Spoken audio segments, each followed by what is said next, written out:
तो सिज्जिन 7 जो मूवी है वो असल में एक सच्ची घटना के ऊपर आधारित है और मूवी की शुरुआत में हम एक इन्फॉर्मेशन को देख पाते हैं जहां पर हमको ये पता चलता है कि एक ऐसा फिनोमेना होता है जहां पर एक साल के अंदर एक पर्टिकुलर महीना होता है जिस पूरे के पूरे महीने के अंदर कोई भी फुल मून नहीं निकलता और उसको कहा जाता है ब्लैक मून। ये मोस्टली फरवरी के महीने में ही घटित होता है और ये हर 19 साल में एक बार जरूर होता है, जो कि आखिरी बार घटित हुआ था 2018 फरवरी को और ये अगला होगा 2037 यानी कि 2037 में। और ये जरूरी इसलिए है क्योंकि मूवी है जुल्मत रिचुअल के बारे में, जो कि ब्लैक मून के दौरान होने वाला बहुत ही भयानक रिचुअल होता है। अब कहानी की शुरुआत में हम मैराल नाम की एक बूढ़ी महिला को देख पाते हैं जो कि एक शापित सॉर्सरर लेडी से मिलने आई हुई थी। अब देखने से ये कोई इंसान नहीं लग रही होती, बल्कि ऐसा लग रहा था जैसे कि किसी इंसान को किसी जिन ने पदस करके रखा है। इसके कई सारे चेले चपाटे भी रहते हैं। खैर, मैराल को असल में अपने बेटे और पति के कातिल से कैसे भी करके बदला लेना था।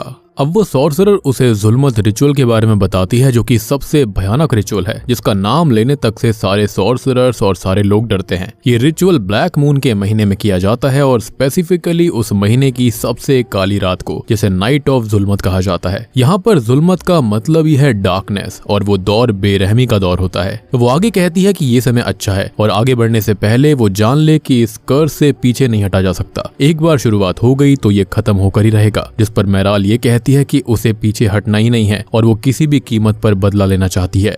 वो सॉर्सरर उसको कहती है कि उसे एक ऐसा पाप करना पड़ेगा जिसको वो अकेले ही भोगेगी। वो उसे रिचुअल समझाती है जिसके अंदर उसे एक बच्चे का सैक्रिफाइस करना होगा, वो भी जिंदा, यानी कि उसे बच्चे को जिंदा ही गाड़ना होगा। अब तभी अगले ही सीन में मैराल एक बच्चे जिसका नाम महमद होता है उसे अपने साथ ले जाती है और 16 फरवरी 2018 में यानी कि द नाइट ऑफ जुल्मत पर रिचुअल शुरू होता है जिसके अंदर वो बच्चा डीमन ब्लड से इन्फेक्ट कराया जाता है, यानी कि उसके अंदर इनडायरेक्टली डीमन आ चुका था ताकि वो एक तरीके से मार्क्ड हो चुका था सैक्रिफाइस के लिए। और ऐसा करते ही वो कर्स अपना काम करना शुरू कर देगा। यहाँ पर एक आईना भी होता है इस सॉर्सरर के पास में, जो कि मेरे ख्याल से दूसरी दुनिया यानी कि जिन्स की दुनिया के अंदर से सारे के सारे कर्स और रिचुअल्स को इन्वोक करने के लिए होगा। और हम जानते हैं कि जो जिन्स होते हैं वो मिरर वर्ल्ड के अंदर ही रहते हैं। उनकी दुनिया हमारे जैसी ही होती है लेकिन हल्की सी उल्टी रहती है।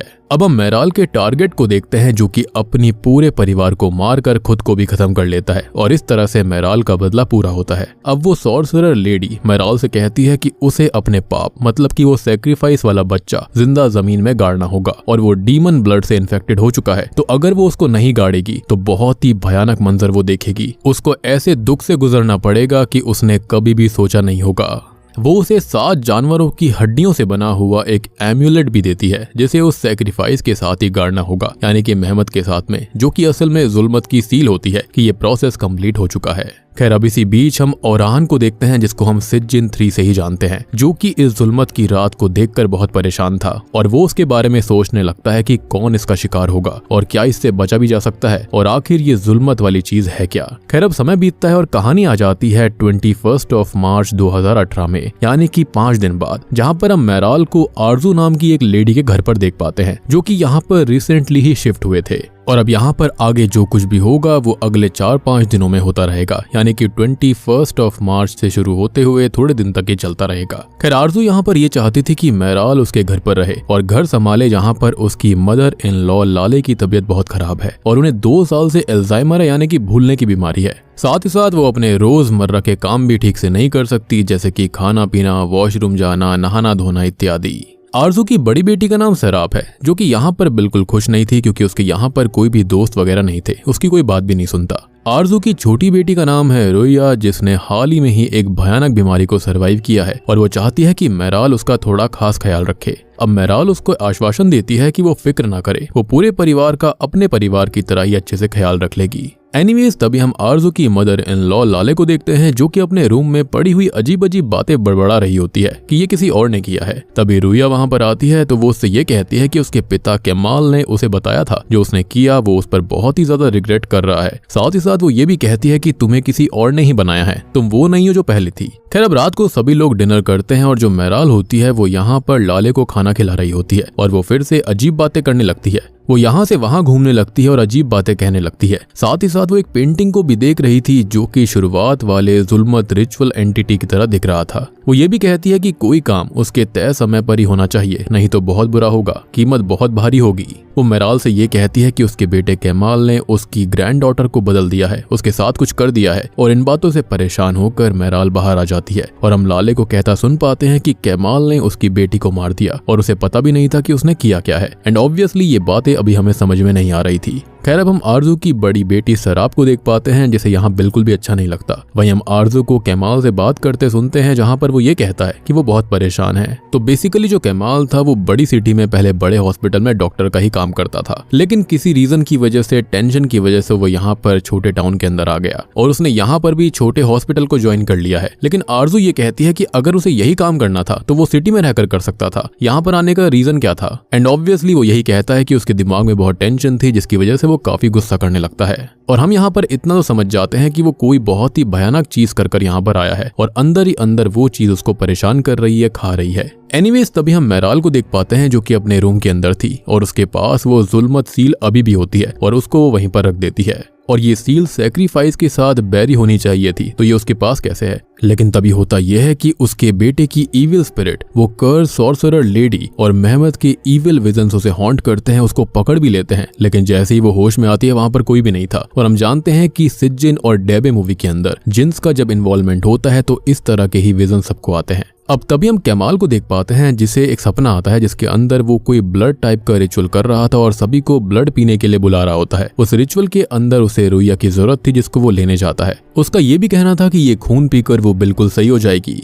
अब जब वो अपनी बेटी को लेने जाता है तो वो उसे खून से लथपथ मिलती है जिसके पास उसकी ही ग्रैंड मदर लाले खड़ी हुई थी और वो ये कहती है कि बेटे तुझे वो नहीं करना चाहिए था। वो रुइया को गोद में लेता है लेकिन अचानक से वो मेहमत में बदल जाता है जिससे कि वो बहुत घबरा जाता है और तभी उसकी नींद खुलती है, यानी कि यहाँ पर ये भी एक विजन ही था। अब सेम नाइट रुइया अपनी बहन के साथ सो रही थी जिसे सैराब की इविल विस्पर्स हॉन्ट करती हैं, जिससे कि वो काफी डर जाती है। वो उसके पास जाती है लेकिन उसकी बहन ने कभी उसे बुलाया ही नहीं था, जिसके चलते अब वो अपनी बहन के साथ नहीं सोना चाहती थी। एनीवेज, तभी हम ओरान को देखते हैं और वो जुल्मत के कहर को रोकने का रास्ता ढूंढ रहा था, जिसे खुद इविल ऑफ जुल्मत धमकाने आता है कि वो रास्ते में ना आए तो उसके साथ बहुत बुरा होगा। लेकिन वो इविल से नहीं डरता, उल्टा वो इविल से ये बोल देता है कि अगर वो उससे नहीं डरता तो वो खुद उसके पास उसे धमकाने नहीं आता, जिसके चलते इविल वहां से चला जाता है। अब हम केमाल को देखते हैं जो कि बहुत ही ज्यादा परेशान है कि कैसे सब कुछ ठीक होगा, कब सब कुछ रुकेगा और कैसे वो सब कुछ सही कर पाएगा, क्योंकि यहाँ पर कोई भी इस घर के अंदर एडजस्ट नहीं कर पा रहा था। एनीवेज, तभी इसी बीच हम बच्चों के एक तस्कर काजिम को देखते हैं जो कि बच्चों को बंदी बनाकर उनसे भीख मंगवाया करता था, उनसे पैसे लिया करता। अब यहाँ पर वो अपने आदमी से बात करता है कि वो मेराल पर नजर रखे जो कि कोई पागलपन जरूर करेगी और वो खुद उस डॉक्टर मतलब कि केमाल के ऊपर नजर रखेगा। और यहाँ पर हम एक चीज को जान पाते हैं कि मेराल उस दिन उस सैक्रिफाइस को यानी कि मेहमत को बैरी नहीं कर पाई थी। और ये बात भी समझ में आती है कि मेराल, रिचुअल, मेहमत और केमाल के बीच में कुछ ना कुछ बहुत तगड़ा कनेक्शन है। खैर, अब घर पर केमाल जो होता है वो रुइया को 2 डॉल गिफ्ट करता है जिसके अंदर एक का नाम रुइया था और दूसरे का नाम मेहमत, जो कि बहुत ही वियर्ड बात थी। उसने जो स्वेटर पहना होता वही स्वेटर स्टार्टिंग वाले बच्चे ने भी पहना था, यानी कि मेहमत ने। तो यहाँ पर कोई ना कोई पक्का तगड़ा कनेक्शन है। खैर, इसी बीच वो अपनी बीवी से बात करता है जो कि उसे मेराल के बारे में बताती है कि उसके पति और बेटे को एक जमीन के विवाद में किसी ने मार दिया था और उस आदमी के कनेक्शन बहुत थे तो उसे सजा नहीं मिल पाई थी। तो यहाँ पर मेराल ने एक अलग ही रास्ता निकाला और उनको सजा दिलवाई। तो अब आपको समझ में आया होगा कि मेराल ने उन लोगों से बदला क्यों लिया था और वो बुजुर्ग आदमी जो था उसने क्यों अपने घर में सबको मारकर खुद को खत्म कर लिया, क्योंकि उसी ने यहाँ पर मेराल के बेटे और पति को मार दिया था। अब रात को सैराब सो रही थी जिसे बार बार रुइया के इविल विजन्स हॉन्ट कर रहे थे कि बहन मैं डर रही हूँ, मेरे पास आ जाओ। जब भी वो उसके पास जाया करती कभी तो वो बहुत डरावनी हो जाया करती थी, कभी वो उससे काफी ज्यादा बड़ी हो जाया करती, जिसके चलते वो बहुत डर गई थी। एंड अब फाइनली वो जागती है तो रुइया उसके पास आती है जो कि खुद अपने साथ हो रही इन हॉन्टिंग से बहुत डरी हुई थी। अब इसी बीच हम मेराल को देखते हैं जो कि लाले के पास थी और लाले इविल होकर उसे हॉन्ट करती है। उससे कहती है कि उसने अपना वादा नहीं निभाया जिसकी उसे बहुत भारी कीमत चुकानी पड़ेगी, जिससे कि वो बहुत ही ज्यादा घबरा जाती है। अब सोते हुए भी उसे वही सब विजन्स परेशान करते हैं और जागने पर वो अपने बेटे हसन की आवाज को सुनती है, जिसके पीछे वो रूम से बाहर आती है और यहाँ पर उसके बेटे हसन का भूत उसे हॉन्ट करता है और मेहमत की तरफ इशारा करते हुए उससे ये कहता है कि माँ तुमने अपना वादा नहीं निभाया, उसे अपना वादा निभाना होगा नहीं तो बहुत ही ज्यादा बुरा होगा। अब अगले सीन में हम केमाल को देख पाते हैं जो कि अपनी माँ के पास आता है, यानी कि लाले के पास, और उससे ये कहता है कि अब उसे रुया के लिए लाले की जान चाहिए। जिस पर वो कहती है कि ठीक है, हाँ तुम मेरी जान ले लो, मुझे मार दो, मेहमद को मार दो। जिस पर वो ये पूछता है कि उसे मेहमद के बारे में कैसे पता, तो वो ये कहती है कि वो यहीं पर है, उसने ही मुझे बताया। अब केमाल तभी अपनी माँ के चेहरे पर एक ब्लड ड्रेन ट्यूब को लगा देता है और उसे लेकर स्टेयर्स पर जाता है, जहाँ से वो उसे नीचे फेंक देता है, जिसके साथ ही उसकी नींद खुल जाती है, क्योंकि ये एक बहुत ही भयानक सपना था। वो घबराकर उन्हें चेक करने जाता है जो कि आराम से सो रही थी, लेकिन जैसे ही वो अपने रूम में वापस आता है तो अब उसे वाकई में वो बुलाती हैं और ये कहती हैं कि केमाल ये कोई सपना नहीं था और वो जा रही है, उसे बचा लो। वो जाकर देखता है तो वो अपने रूम में नहीं होती। वो भागकर स्टेयर्स को देखता है तो वहां पर ऊपर चढ़ी हुई वो उनको मिलती हैं, जो कि अचानक से नीचे गिरकर खुद को खत्म कर लेती हैं, यानी कि सपना सच हो चुका था। अब अगले सीन में आरजू रुया से बात करती है और बच्चों को सबने यही बताया था कि लाले हॉस्पिटल में है, ना कि वो खत्म हो गई। यहाँ पर रुया ये कहती है कि उसकी बीमारी के पहले तक लाले उसे बहुत ही ज्यादा चाहती थी, उसके साथ ही रहा करती थी, लेकिन बीमारी के बाद उन्होंने उसे छोड़ सा दिया और हमेशा ये कहने लगी कि केमाल ने उसे कुछ और ही बना दिया है, उसे बदल दिया है। अब हम केमाल को भी देखते हैं जिसके पास काजिम आ चुका था और वो उससे ये कहता है कि वो भागकर यहाँ आ गया अपने अंकल के घर पर और वो उससे बच नहीं सकता, लेकिन वो उससे ज्यादा नहीं भाग पाएगा और उसे उसको 2 मिलियन और देने होंगे, नहीं तो उसके लिए बहुत बुरा होगा और जो उसने किया है वो सबको बता देगा। और केमाल पहले भी यहाँ पर उसे कुछ ऑलरेडी रकम दे चुका था, लेकिन ऑब्वियस सी बात है ये लोग मानते थोड़ी हैं। अब यहाँ पर समझने वाले पूरा मांजरा समझ भी गए होंगे। खैर अब वो घर आता है जो कि सैराब पे थोड़ा बहुत गुस्सा करता है, क्योंकि वो पूरे दिन फोन में लगी रहा करती थी। वो इससे काफी अपसेट हो जाती है कि कोई भी उसकी बात पर ध्यान नहीं देता, उसके यहाँ कोई दोस्त नहीं है और सबको खाली रुया की ही फिक्र है। जिसके बाद मेराल को दिखाया जाता है जो कि उसी इविल सॉर्सरर लेडी की बात याद करती है कि वो सैक्रिफाइस बैरी होना चाहिए, नहीं तो चीजें बहुत खराब हो जाएंगी। और हम फ्लैशबैक देख पाते हैं कि जब वो मेहमद को बैरी करने गई थी तो काजिम वहां पर आ जाता है और मेहमद को अपने साथ ले जाता है। ऑब्वियस सी बात है वो उसके लिए मनी मेकिंग मशीन थी। अब तभी हम काजिम के ही अड्डे पर उसके ही आदमी को एक बच्चे को पीटते हुए देखते हैं, क्योंकि वो बच्चा कम भीख लेकर आया था। तभी वो बच्चा इविल मेहमद में बदलकर उसे स्टैब करके जान से मार डालता है। जिसके बाद रुया को दिखाया जाता है जिसे लाले और उसके पूरे परिवार की आत्माएं हॉन्ट करती हैं। लाले कहती है कि वो मर चुकी है, वो हॉस्पिटल में नहीं है। साथ ही साथ रुया भी जल्दी ही मरने वाली है और वो डर कर चिल्लाती है, जिसे संभालने के लिए आरजू और केमाल आते हैं। यहाँ पर वो अपनी माँ से कहती है कि ग्रैंड माँ मर चुकी हैं, वही खुद बताने आई थी, यानी कि यहाँ पर इनडायरेक्टली उसे पता चल चुका था कि उसकी ग्रैंड माँ अब जिंदा नहीं है। अब थोड़ी देर के बाद में हम केमाल को देखते हैं जो कि एक भयानक नाइटमेयर देखता है, जिसके अंदर वो इविल आरजू और सैराब को देखता है। वहीं रुया और मेहमद जो होते हैं वो ऑपरेशन चेयर पर बैठे थे, जिनके बीच में ब्लड ट्रांसफ्यूजन हो रहा था। और यहाँ पर केमाल खुद की सफाई देते हुए कहता है कि उसके पास कोई भी ऑप्शन नहीं था, वो क्या करता, दोनों बच्चों में से किसको बचाता। और वो इस सपने से तभी जाग जाता है और आरजू को सच बताने का फैसला करता है। वो आरजू को उठाता है और वहां पर चेयर पर बैठकर सब कुछ बताने लगता है कि उसने रुया को बचाने के लिए मेहमद से खून लिया था, क्योंकि वहां पर खून मिल नहीं रहा था, जिसके चलते उसने ऐसा किया, क्योंकि स्पेसिफिक ब्लड ग्रुप ही चाहिए था। लेकिन वो लिमिट से ज्यादा खून निकाल चुका था, जिसके चलते मेहमद की मौत हो गई। रुया तो बच गई, लेकिन मेहमद खत्म हो गया। यहाँ पर तभी रुया आ जाती है, लेकिन अचानक से होता यह है कि अब वो दोनों ही इविल रूप में आ जाते हैं और उसे भयानक तरह से हॉन्ट करते हैं, जिससे वो होश में आ जाता है। वो नोटिस करता है कि आरजू को ये सच उसने कभी बताया ही नहीं था, वो तो वहीं पर सो रही थी और वो चेयर पर बैठा बैठा ही सो गया, या फिर ये कहें कि जिन्स ने उसके साथ ऐसा किया था, यानी कि ये जुल्म डार्कनेस ऐसा कर रही थी। अब तभी हम मेराल को देखते हैं जो कि काफी परेशान है और तभी उसे काजिम का कॉल आता है। जी हाँ, वो उससे ये पूछता है कि आखिर वो करना क्या चाहती है, जिस पर वो ये बोलती है कि वो कुछ नहीं करना चाहती। तो काजिम ये बोलता है कि वो सब जानता है, वो ऐसे ही वहां पर नहीं गई है। तभी हमको पता चलता है कि मेराल ने असल में खुद काजिम को पैसे देकर केमाल और उसके परिवार को ढूंढा, उनकी पूरी जानकारी निकाली और यहाँ पर एज अ केयर टेकर आ गई, यानी कि उसका यहाँ पर आने का कोई ना कोई मकसद था। अब तभी हम उसका एक फ्लैशबैक देखते हैं जिसके साथ खुलते हैं इस मूवी के असली पत्ते। तो उस रात को मेहमद को बैरी नहीं कर पाई थी वो, जिसे काजिम और उसका आदमी ले गया था और काजिम से वो केमाल के पास पहुंच गया। केमाल ने उसका ब्लड ट्रांसफ्यूजन किया, जिसके अंदर उसकी जान चली गई थी, क्योंकि खून ज्यादा ही निकाल लिया था अपनी बेटी के लिए, क्योंकि जो रुया को बीमारी थी उसका इलाज खाली मेहमद के खून से हो सकता था, एक स्पेसिफिक टाइप का ब्लड ग्रुप। लेकिन हम जानते हैं कि मेहमद जो था वो एक मार्क्ड सैक्रिफाइस था, जो कि कैसे भी पूरा होना चाहिए था, यानी कि वो जुल्म डार्कनेस की अमानत थी। लेकिन ऑब्वियसली अब उसका शरीर तो खत्म हो चुका था, लेकिन जो उसके अंदर का डीमन इन्फेक्टेड खून था वो सीधा रुया के अंदर था। तो अब रुया को एज अ सैक्रिफाइस उन्हें देना पड़ेगा और वैसे ही सेम तरह से उसे बैरी करना होगा, और इसलिए वो यहाँ पर आई थी। एनीवेज तभी हम काजिम को देखते हैं जो कि अपनी कार से कहीं पर जा रहा होता है, लेकिन जिन बच्चों को उसने पकड़ कर रखा हुआ था उसके सामने वो आ जाते हैं। वो वहां पर उसके ऊपर पत्थर फेंकते हैं जिसके चलते उसका घुटना फूट गया था, उसके सर पर भी चोट आई थी। वो किसी तरह से अपनी कार में आकर बैठता है जहां पर हम देख पाते हैं कि ईविल मेहमत आ चुका था जो कि उसे अंकल काजिम देखकर काफी क्रीपी स्माइल देता है और हम जानते हैं कि उसका भी अंजाम क्या हुआ होगा, उसे भी उसने मार दिया होगा। यानी कि यहाँ पर जो डार्कनेस थी, जो जुल्मत थी, उनके बीच में, सैक्रिफाइस के बीच में काजिम भी तो आया था जिसके चलते उन्होंने उसे भी खत्म कर दिया। जिसके बाद घर में हमें केमाल को दिखाया जाता है जिसे ईविल और उसका किया हुआ काम बार बार हॉन्ट कर रहा था, जिसकी वजह से वो अपनी माँ से भी माफी मांगता है। अब वो यहाँ वहाँ डर कर घूम रहा था जिसे एक रूम के अंदर आरजू, सराब, रुया और मेहमत मिलते हैं जो कि स्क्रीन पर केमाल का ही एक इंटरव्यू देख रहे थे जहाँ पर वो खुद बता रहा था कि कैसे उसने मेहमत को खरीदा और वो मर गया, जो कि हम अच्छे से जानते हैं। वो धीरे धीरे पागल होने वाला है और हम वहीं पर आरजू को देखते हैं जिसके पास ईविल रुया आती है और उसको हॉन्ट करती है। जिसके बाद आरजू पोजेशन में आ गई थी और वो जाकर सराब को भी पोजेशन में ले लेती है। यानी कि यहाँ पर जुल्मत डार्कनेस से इन दोनों को भी पोजेस कर लिया।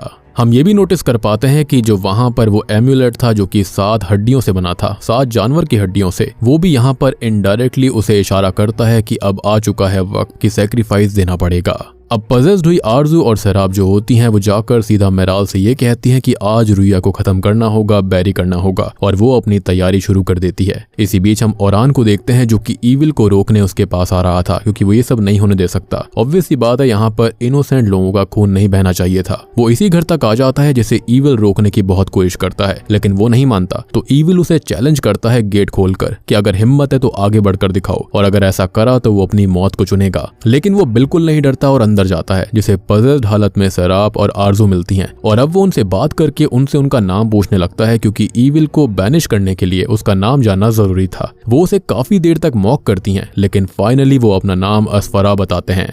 यानी कि यहाँ पर उनका नाम अस्फरा जिन्स था, या फिर हो सकता है कि ये कबीले का नाम हो। अब अचानक से ही वो उन दोनों के गलों को पकड़ लेता है और उन्हें बैनिश करने के लिए उनकी दुनिया में चला जाता है, जहां पर ये अस्फरा जिन्स और जुल्मत डार्कनेस ये बताती है कि ये बच्ची एक सैक्रिफाइस है जिसे एक शापित सॉर्सरर ने मार्क किया था। ईविल यहाँ पर यह भी कहता है कि गलत वो नहीं है बल्कि गलत वो लोग होते हैं जो कि अपने बच्चे को बचाने के लिए किसी और को सैक्रिफाइस कर देते हैं, जैसे कि मेहमत की बात हो रही है। यहाँ पर एक और चीज की एक औरत जो कि अपना बदला लेने के लिए एक पूरे परिवार को मरवा देती है। एक और चीज बताई जाती है कि गलत वो लोग होते हैं जैसे कि काजिम होते हैं, यानी कि काजिम जैसे लोग जो कि बच्चों को यहाँ पर कैद करके उनसे भीख मंगवाते हैं। लेकिन यहाँ पर ओरान उनकी बकवास बात सुनने नहीं आया था क्योंकि जो यहाँ पर लड़की है रुया वो बिल्कुल इनोसेंट थी, लेकिन ईविल ये कहते हैं कि वो मार्क्ड है और वो उनको ऑफरिंग की तरह दी गई है और वो उसको किसी भी कीमत पर लेकर जाएंगे। तभी जो शापित सॉर्सरर होती है वो अपनी जगह पर ये जुल्मत रिचुअल करना शुरू कर देती है, लेकिन ओरान उसका गला पकड़ लेता है। इनडायरेक्टली वो उसकी दुनिया में जाकर उससे भी चोक कर देता है और उसको रोक देता है ताकि वो अपना काम पूरा ना कर पाए। ईविल यहाँ पर अपना पूरा कोशिश करता है कि कैसे भी करके ओरान हार जाए, लेकिन ओरान अपनी प्रेयर्स मजबूत करके उनको कमजोर करके अपना यहाँ पर एक बहुत ही तगड़ा एम्यूलेट निकालता है, जिसके चलते वो उन्हें सिज्जन यानी कि हेल के सबसे गंदे पार्ट के अंदर बैनिश कर देता है। अब ईविल यहाँ से चला जा चुका था तो यहाँ पर सराब और आरजू जो होती हैं वो बिल्कुल नॉर्मल हो गई थी।